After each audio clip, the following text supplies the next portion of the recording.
One of the first few memories I have of myself as a child was when on a particular day I had a dream.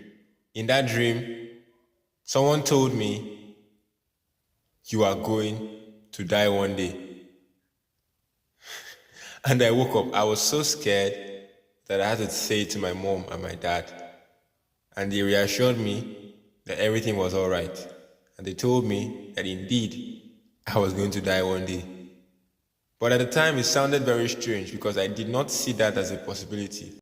I saw death as a form of chasm between we as humans and living on earth. And I did not want that to happen to me. So any such event that would lead to that type of a thing was something that I would abruptly reject. My parents had to reassure me that everything would be all right, that they will all one day leave this earth. It was a shocking experience for me. I kept on until I was about 9 or 10 years old. My dad had to look me in the eye one day and told me, "One day I'm going to leave this earth." And I was, again, startled. Because I heard it the first time, but I did not really register it until I heard it again. And I was like, what is this? What are they talking about? That was probably when I was maybe 9 years old or 8 years old.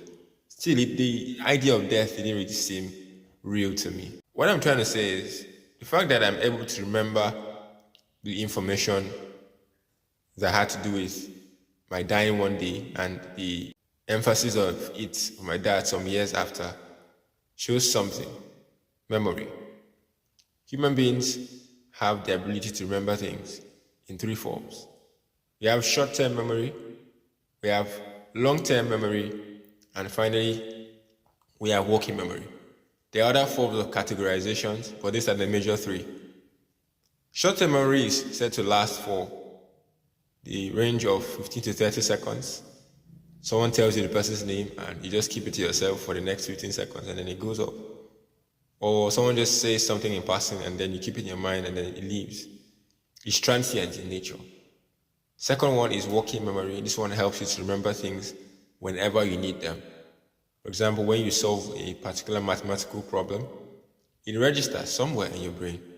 And the period where you need to solve it again to get answers or solve something similar, how you solved it that first time will come up and enable you to be able to solve it again. And then finally, we have a long-term memory. The story I just started with exemplifies the long-term memory, where you're able to remember important facts even after many years have elapsed.